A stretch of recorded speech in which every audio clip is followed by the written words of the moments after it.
Capítulo 59. La sala de espera no estaba llena como en ocasiones anteriores. Santiago dejó a Berta sentado al lado de una mujer con contextura robusta, pero de gesto demacrado. Él se fue a comprar unos caramelos de miel porque a su esposa le picaba la garganta. Berta tenía el número 5. La mujer a su lado, con la cabeza envuelta por un pañuelo azul, tenía el turno anterior. No pasaron muchos minutos hasta que ambas comenzaron a charlar. En el pesado televisor, ubicado en alturas sobre un soporte de hierro, Cacho Fontana informaba que habían asesinado a John Lennon. La alergia tenía mal traer a Berta, pero eso no impidió la conversación. Como ocurría sistemáticamente, a ella le surgía la necesidad de contar que a su padre lo habían asesinado. Su interlocutora le prestó atención, como cuando se da a alguien que inicia un amable diálogo, pero a medida que avanzaba en el relato, sus ojos se asombraban y su rostro pálido hizo que Berta se preocupase. No se aflija, estoy bien. Cuéntenme qué más ocurrió. Había un montículo de arena en la vereda. Una de las mujeres que venían levantó un puñado y se lo tiró a los ojos de mi padre. El hombre aprovechó que no podía ver y le dio una puñalada en el corazón. Luego la otra mujer le tiró con un ladrillo y lo hizo caer. ¿Qué edad tenías? Un poco más de 8 años. La mujer comenzó a llorar con gran sentimiento, tanto que sorprendió a los pocos que estaban en la sala. Los más alejados que no habían escuchado el relato pensaron que lloraba por la muerte de John Lennon. En la televisión pasaban imágenes del nacido en Liverpool y los acordes de la canción Imagina. Ella la abrazó y quiso contenerla. Lo logró, pero notó un rostro ensimismado que guardaba algo, quizás más doloroso de lo que acababa de escuchar. Tengo cáncer, me estoy muriendo, no hay mejoría. Los médicos me dijeron que la quimioterapia no resultó efectiva, pero yo lo sé. A pesar de todo eso, hoy Dios te puso en mi camino. Nunca olvidé tu grito y tu llanto. El rostro de Berta reflejaba la sorpresa. Quiso preguntar, pero una seña de la mujer la detuvo. Era claro que quería desahogarse. Soy la hija del asesino de tu padre. Toda la vida me atormentó tu dolor de niña llorando por su papá. Nunca olvidé ese día. Mi padre lo pagó con el infierno en el que seguramente está. Falleció en su ley, borracho, apuñalado. Mi abuela terminó sus días postrada en una cama. Mi madre murió ahorcada en la cárcel de mujeres y yo estoy muriendo con esta enfermedad que ya se desparramó dentro mío. Berta quedó inmóvil, sin poder expresar emoción alguna. Dios quiso que hoy nos encontráramos. Te pido perdón por todo el daño que te hicimos. Como ves, todo se paga en esta vida. Ambas se abrazaron y lloraron emocionadas. Santiago llegó con una bolsita transparente que dejaba ver los caramelos de miel. No preguntó nada. De repente la puerta del consultorio se abrió, salió una paciente y el médico dijo con la puerta entreabierta: Número 4, Elia Giovannini. Ya voy, doctor. Separándose suavemente de Berta, le dijo: Gracias. Gracias por perdonarme. Será un consuelo grande para el momento en que la muerte llegue a buscarme. Berta hizo un movimiento afirmativo con su cabeza y secó sus lágrimas. ¿Pasó algo?, preguntó Santiago. Después te contaré todo. Un rato más tarde volvieron a saludarse con un abrazo. Luego Berta y Santiago entraron al consultorio. La confianza que tenía en su médico era ciega. Él la revisó, observó los estudios y finalmente dijo: vamos a repetir los estudios, Bertita. No quiero que seas pesimista. Berta preguntó: ¿es verdad que tiene cáncer? El médico se sorprendió por la pregunta, pero no demoró en responder. Es verdad, pero ella se dejó estar. Tú debes hacer lo que dice tu médico, que soy yo, y vas a seguir con salud. Haz los estudios que te pido y bien tengas los resultados, me vienes a ver, ¿de acuerdo? Cuando lleguen a la casa, no te hagas problema por otros. Doctor, esta señora que se fue, ¿cuántos meses le quedan? 4 meses. Martiniano no sacaba la vista del camino mientras iba relatando aquello que alguna vez le había confiado a su madre un día en que los mates se habían teñido de recuerdo. Los gestos de Marcela y Julio eran de asombro.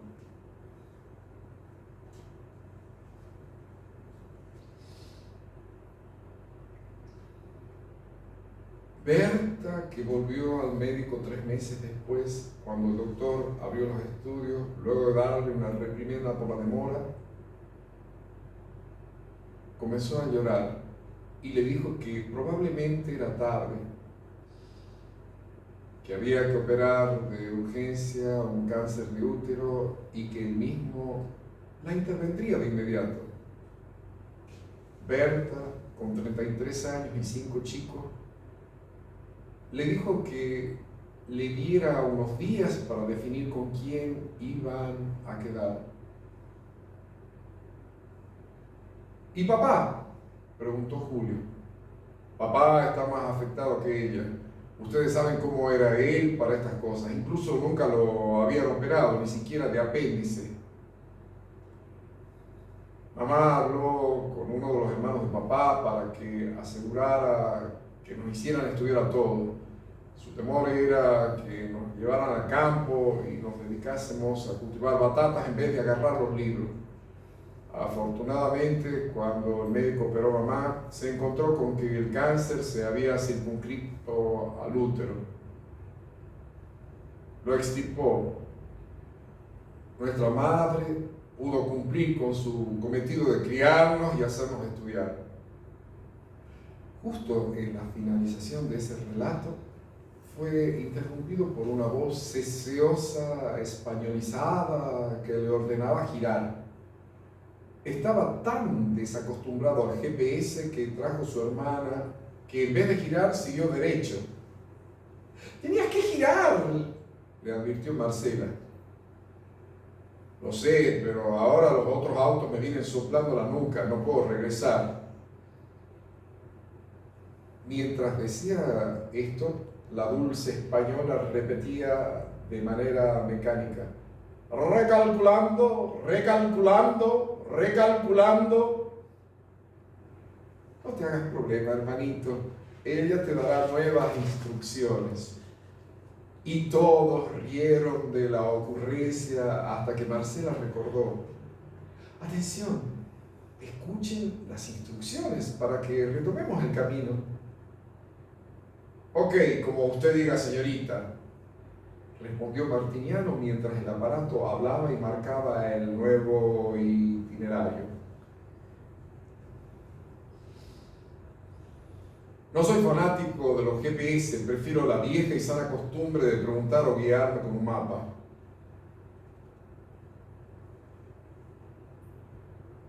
Che, ¿nos estará llevando bien esta española?, preguntó Julio. Ustedes son los que tienen fe en la tecnología. ¿Por qué no preguntan acá? Que parece un lugar donde se puede comer. Marcela y Julio bajaron del vehículo y descendieron por un sendero que alternaba tierra y piedra. Entraron en el rústico bar de madera y grandes ventanales. Martiniano se quedó apoyado en el Fiat mientras observaba todo. La tranquilidad del lugar le quitó los nervios de ese transitar por caminos desconocidos. En unos minutos reaparecieron de nuevo sus hermanos. Tenemos dos buenas noticias. Soy todo oídos. La primera es que estamos en el camino indicado. La segunda es que aquí sirven unas picadas de película. ¿Tenés hambre? Y en unos instantes una gran tabla de madera acunaba la última canción de exquisitos quesos, jamones, bondiolas, salames. Una cerveza artesanal los ayudaba a descender por el tobogán de la garganta. ¿Cómo le gustaban a la vieja estas picaditas? ¿Quién iba a pensar que en este lugar tan recóndito estemos disfrutando de este manjar? Se le escapó desde adentro a Martiniano. Ojo que este no es el Uritorco. Bien, lleguemos a Capilla del Monte, tenemos que buscar alojamiento. Yo solo arreglé la expedición nocturna, recordó Marcela. Mientras no nos secuestren los extraterrestres, está todo bien, acotó Julio para hacerse eco de la profunda identificación de la zona con avistamientos extraños. El hombre que acercó una nueva bandeja de pan escuchó la conversación y agregó: más que con los extraterrestres hay que tener cuidado con el cansancio. El Uritorco es desgastante para subir. ¿Hay que escalar?, inquirió Martiniano. No, el recorrido se hace a pie, pero es agotador. Gracias, gracias, gracias, dijeron los tres a coro. Ya en el auto, el GPS volvió con las indicaciones sin media de cansancio. El sol comenzaba a tirar rayos por elevación sobre el verde follaje del cerril paisaje. Quedaba poco tiempo de luz natural. El camino zigzagueaba casi abrazado por las ramas generosas de los árboles. Divisaron una cruz en una elevación cercana. Los rayos solares la iluminaron. Era de rústica madera. Marcela miró a su lado el bolso negro de mano en el que estaba la cajita de madera que contenía a Berta, acompañándolos. No quisieron llevarla en el baúl. Eran las últimas horas que estaban juntos. Calculaban que al amanecer estarían haciendo cumbre si todo salía tal cual estaba previsto. Marcela pasó la mano por encima de su bolso como queriendo reeditar las caricias que solía prodigarle a su madre. No era lo mismo, pero igual sintió que Berta también iba con ellos en el auto. Martiniano se quitó los lentes para sol. El día se iba y con él el aspecto de policía que asumía el hermano mayor con esos anteojos de tonalidad marrón ahumado. Muchas veces, sin decir palabra, en los controles de ruta se habían cuadrado los uniformados tucumanos haciéndole el saludo policial para luego permitirle seguir. Martiniano les retribuía el saludo de igual modo y soltaba un breve «Continúen». «Uy, perdimos el policía», dijo Julio cuando lo vio quitarse los lentes. «No te quejes, que atrás viene el oficial y encima la trae a la morocha». «¿Qué morocha?», preguntó Julio. «La 9 milímetros, la 9 milímetros», se apresuró a responder Marcelo. Estábamos protegidos, salvo en el caso de los hombrecitos verdes. A los extraterrestres les ponemos una zapatería en el trasero, afirmó Martiniano, y despertó sonoras carcajadas entre los hermanos. La española del GPS se puso pesada con tantas curvas y contracurvas. Martiniano encendió los faros del Fiat. La oscuridad iba ganando terreno. De pronto los hermanos quedaron silenciosos. El mayor lo notó y lanzó: si ven al chupacabra me avisan porque no quiero chocarlo. Tranquilo, que ya vamos a salir de esto, dijo Martiniano. Pasaron unos minutos de esos dichos y comenzó el camino asfaltado. La iluminación estaba encendiéndose por donde iban transitando. El GPS estaba más certero que nunca. El conductor obedecía ciegamente. Ya había ganado en confianza. Un cartel indicaba que estaban a 14 kilómetros de Capilla del Monte. Julio y Marcelo lo celebraron. Martiniano, muy en el interior también. Marcela llamó para confirmar que estarían a las 12 de la noche en la base del cerro Uritorco para la expedición nocturna.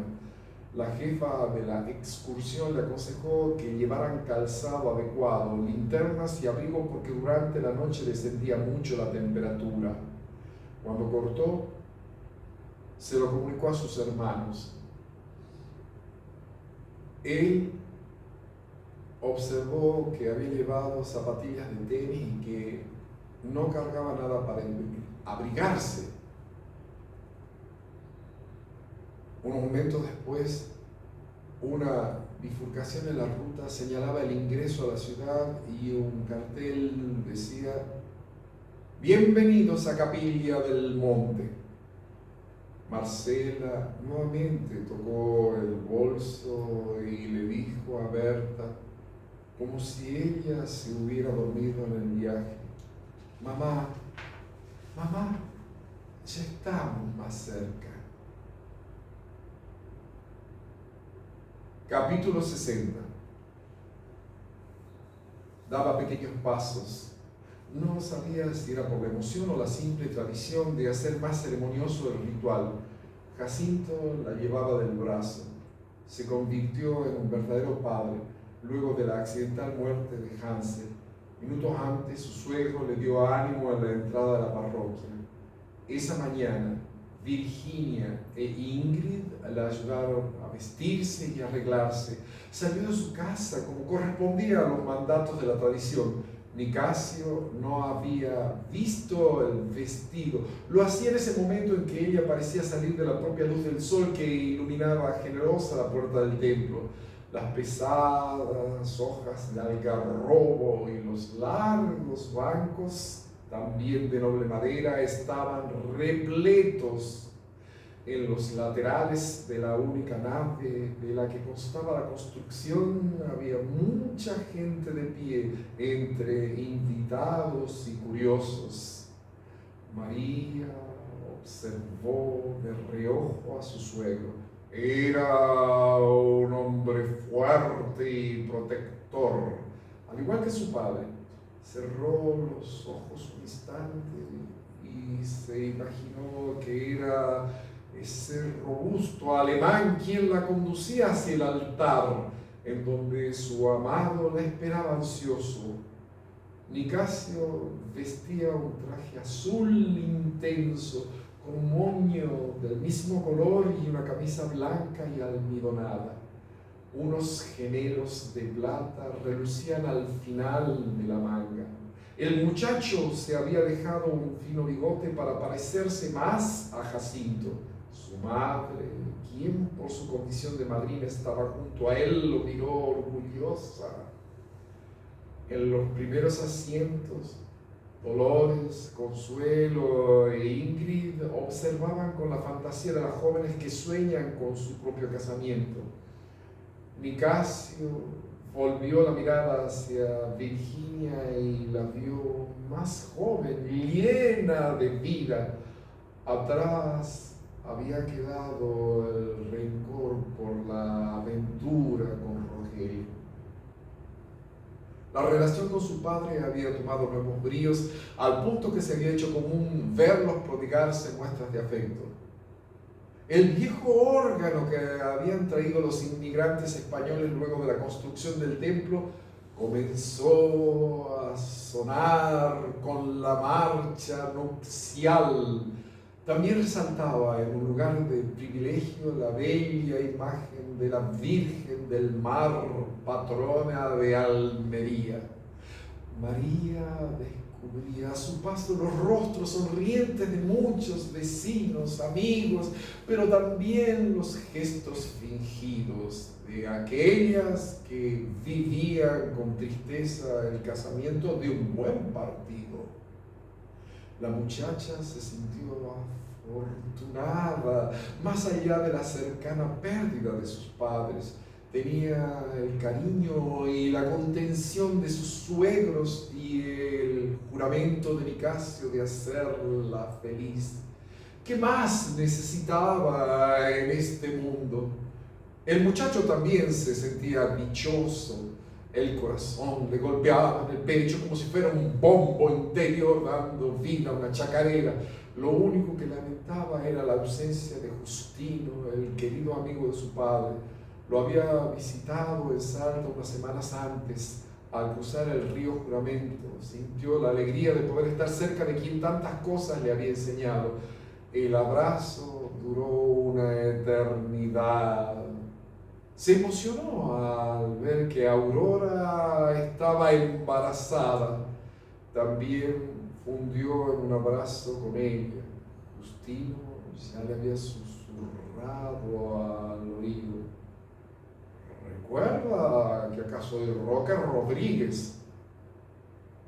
El muchacho le había respondido también de la misma manera: lo sé, Justino Hernández. Y ambos rieron de la ocurrencia. Fueron días de largas charlas, anécdotas de cabalgatas, cacerías, pero por sobre todas las cosas de consejos de vida para aquel joven que estaba a punto de casarse. Los consejos no cuestan nada, pero toma de ellos aquello que te sirva. La vida te presenta muchas situaciones y en algunas ni siquiera las recomendaciones y enseñanzas pueden torcer el destino. Trabaja con responsabilidad, forma tu familia, cuida a tu mujer, hijos y trata de ser feliz el mayor tiempo posible. La felicidad no es algo que atrapas y se queda contigo. Hay que crearla con pequeñas cosas todos los días. Reflexionó Justino con la sabiduría y paciencia que le habían dado los años. Nicasio lo miraba atento mientras hacía una seca al cigarro de chala que le había convidado su amigo. Luego rieron con ganas al contarle algunos equívocos de su esposa en relación a su nuevo nombre.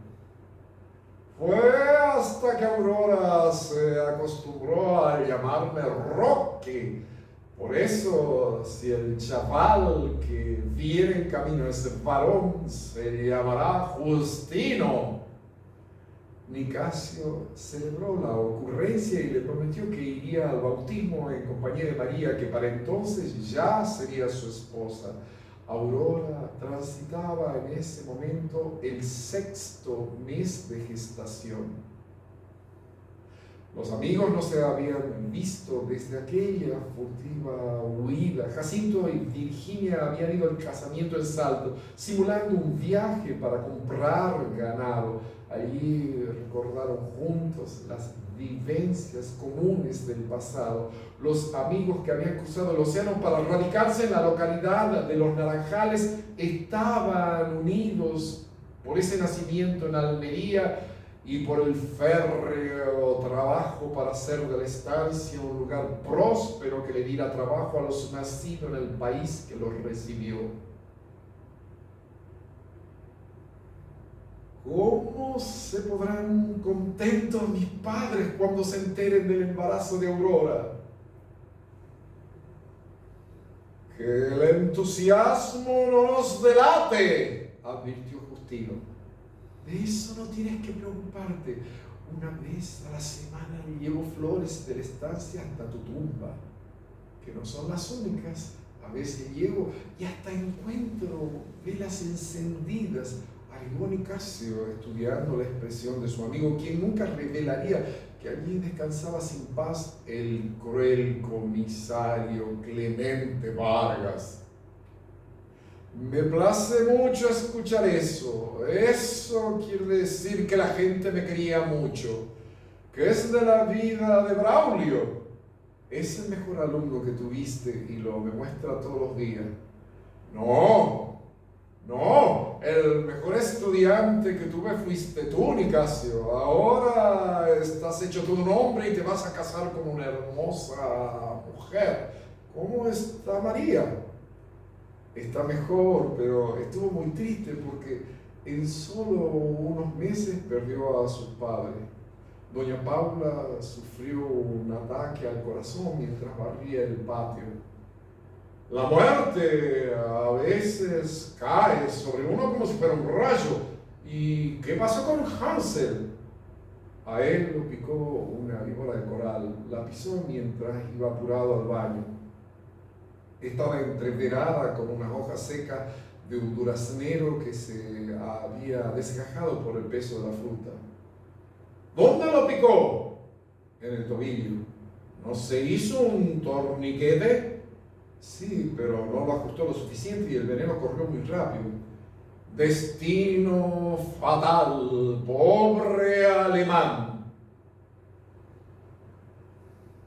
Sí, fue una pena ver a un hombre tan fuerte como él, vencido por una serpiente tan pequeña, le dijo Nicasio apenado. Con un torniquete mal hecho no tenía muchas oportunidades. Yo he salvado a más de un caballo y a varias vacas de la picadura de alguna serpiente. Nicasio despertó el recuerdo ante la cercanía de la amada. La vio luminosa, sonriente, giró la cabeza y vio al padre José Saldaño, quien le guiñó un ojo y le esbozó una sonrisa que rompió su característica severidad. María sintió un suave apretón en el brazo, miró a su acompañante y vio a su padre que sonreía dejando a admirar su perfecta dentadura blanca. Parpadeó como si intentase aclarar su vista o cerciorarse que no estaba en un sueño. Miró hacia el altar y vio que Paula la esperaba junto a Virginia y Nicasio. Cuando volvió la mirada hacia su padre, éste se había esfumado, pero se había quedado en el gesto paternal de Jacinto. Su madre tampoco permanecía en el altar, pero ella tenía el corazón rebosante de felicidad. De una u otra manera, sus padres estaban presentes en el momento más importante de su vida. Nicasio dio 2 pasos hacia adelante y la recibió de manos de su propio padre. Él había ayudado a las hermanas huérfanas, enviando empleados de su confianza para que el ritmo de actividades no se detuviera en las propiedades de Hansel. Continuó haciéndolo hasta que Ingrid, la hermana mayor, se casó con Karl, un alemán al que la lejanía de la madre patria lo volvió melancólico. El casamiento de su cuñada abrió la posibilidad del regreso a su Baviera natal. Tenía ahorros y con la mitad del dinero de la venta de las propiedades de Ingrid y María concretaron el retorno. María y Nicasio ya tenían construida una casa en un sector cedido por Jacinto y la iban a estrenar juntos. Mientras el cura hablaba, pasaba por la mente del novio aquella vez en que el caballo blanco de su madre había dado con él en el agua. Ella lo ayudó dulcemente a incorporarse. Los rojos colores de la vergüenza se habían mezclado con las tonalidades del sentimiento. Luego se produjo ese encuentro en el río y la decisión definitiva tras arrojar las piedras chatas para que rebotaran en el cristalino espejo en continuo movimiento. Así había nacido ese amor, creciendo con el ímpetu de la cercanía.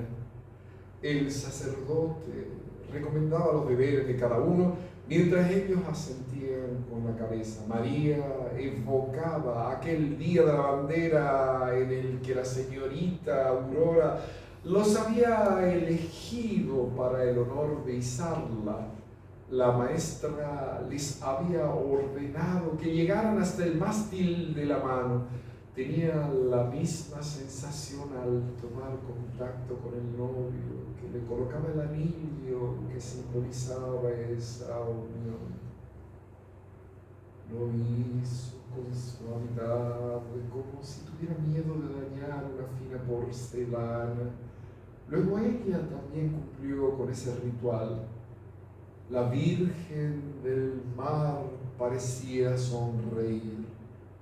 La salida fue generosa en deseos de prosperidad. La lluvia de arroces fue intensa. Los flamantes esposos subieron al sulky adornado con tules blancos y cintas. El ramo de blancos jazmines dejó su estela aromática en el camino de los novios que se fueron a dar una vuelta por el pueblo para compartir la felicidad que los dominaba. Virginia y Jacinto se adelantaron en llegar a la estancia para controlar que todo estuviera listo.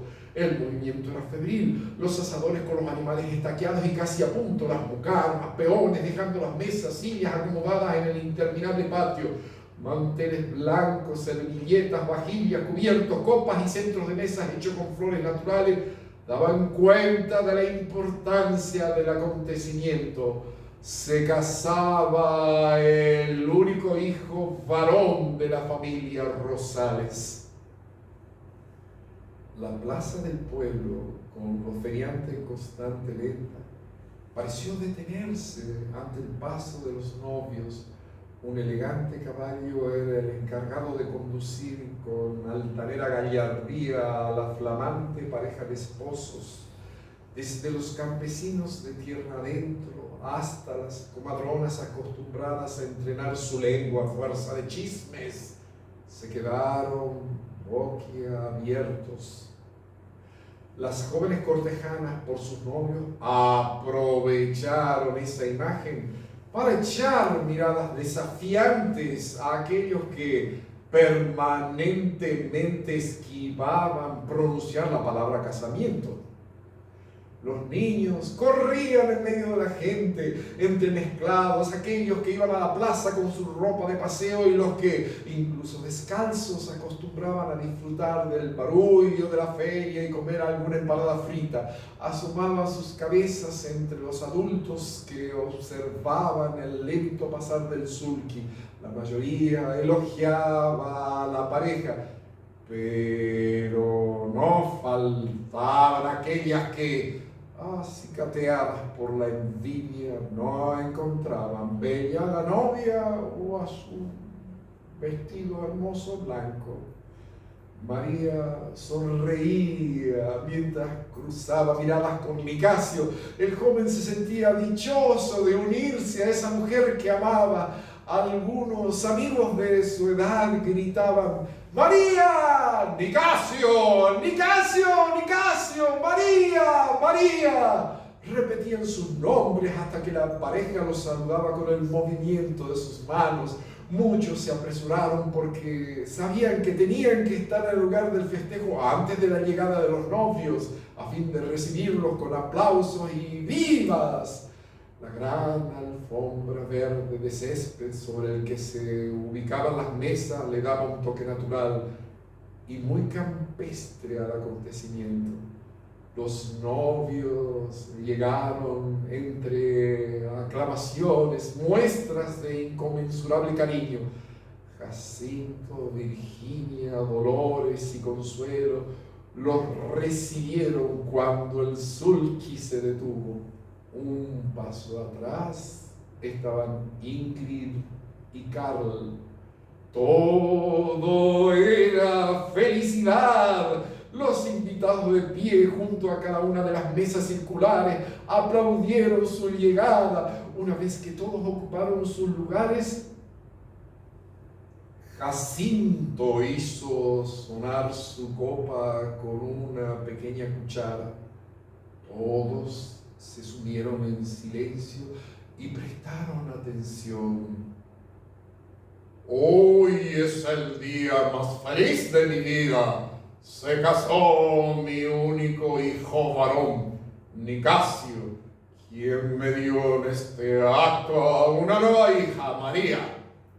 Agradezco a Dios que me haya dado vida y salud para verlo. Que Él bendiga este matrimonio y le dé prosperidad. Los invito a disfrutar y compartir esta alegría. Los comensales aplaudieron. Luego, casi de inmediato, las mucamas y los peones comenzaron a servir el exquisito menú criollo que habían preparado con especial esmero los mejores asadores de la estancia.